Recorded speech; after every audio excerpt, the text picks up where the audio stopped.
और चलिए आगे बढ़ेंगे इस वक्त की बड़ी खबर के साथ। आपको इस वक्त की बड़ी खबर से रूबरू करा दें। करनाल में नेता प्रतिपक्ष भूपेंद्र हुड्डा ने कार्यकर्ताओं से मुलाकात की। भूपेंद्र हुड्डा ने कई मुद्दों को लेकर सरकार पर निशाना साधा। कहा एसवाईएल को लेकर मीटिंग का क्या अर्थ है।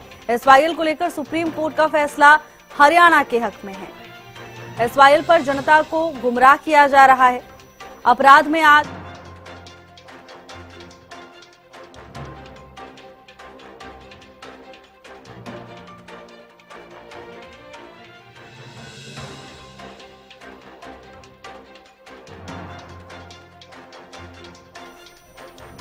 कहा सरकार ने 11 साल में एक भी सेक्टर विकसित नहीं किया। करनाल में नेता प्रतिपक्ष भूपेंद्र हुड्डा ने कार्यकर्ताओं से मुलाकात की।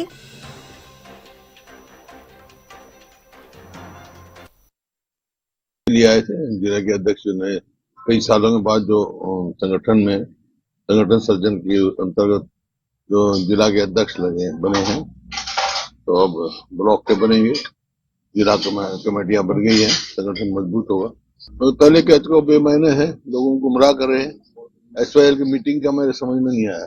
जब सुप्रीम कोर्ट हाईएस्ट कोर्ट है, उसने फैसला दे दिया हरियाणा के कि एसवाईएल खोलनी है। देखिए 2002 में फैसला आया था, फिर 2004 में अब्रोगेट कर दिया फैसला। वाटर ट्रीटी हुई थी 3 स्टेटों के बीच में, हरियाणा, पंजाब, राजस्थान के बीच में। और फिर मैं सांसद था उसमें, तो रेफरेंस किया था प्रेसिडेंट्स को। प्रेसिडेंट रेफरेंस का अब 2016 में फैसला आ गया, फाइनलिटी हो गया। और उस टाइम खट्टर साहब मुख्यमंत्री थे, तो मीटिंग बुलाई, सर्वदलीय मीटिंग। तो ये फैसला हुआ राष्ट्रपति से मिलेंगे, प्रधानमंत्री से मिलेंगे। प्रधानमंत्री जी को मिलाने की जिम्मेवारी खट्टर साहब की थी, और राष्ट्रपति जी से हमने टाइम लिया, हम मिले राष्ट्रपति जी को, लेकिन प्रधानमंत्री जी तो आज तक नहीं मिले।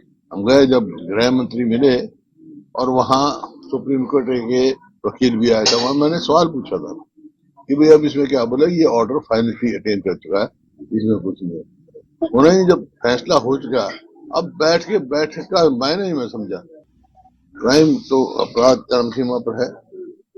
आज हरियाणा सबसे ज्यादा असुरक्षित प्रदेश, ये मैं नहीं कह रहा, सोशल प्रोग्रेसिव इंडेक्स गृह मंत्रालय का वो कहता है। तो हर व्यक्ति हरियाणा में अपने आप को असुरक्षित महसूस करता है। कोई बहन बेटी, कोई व्यक्ति सुरक्षित नहीं है। हुड्डा या इन्होंने उसका नाम बदल दिया है, HSB हरियाणा वो बनाया था, वो नो प्रॉफिट नो लॉस में बनाया था। अब उसमें भी ऑक्शन रख दी।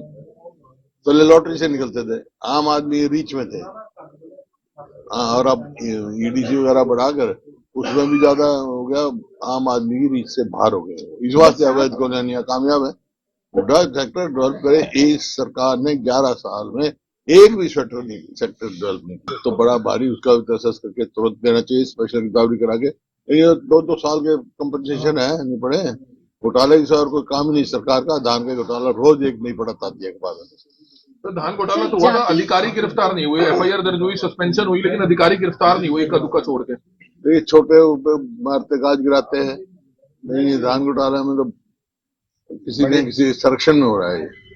जाति भेदभाव की आशंका मैं शुरू से कह रहा हूँ, ये गेट पास, कहीं मेरी फसल मेरा दौरा, चक्कर में डाल रखे लोग।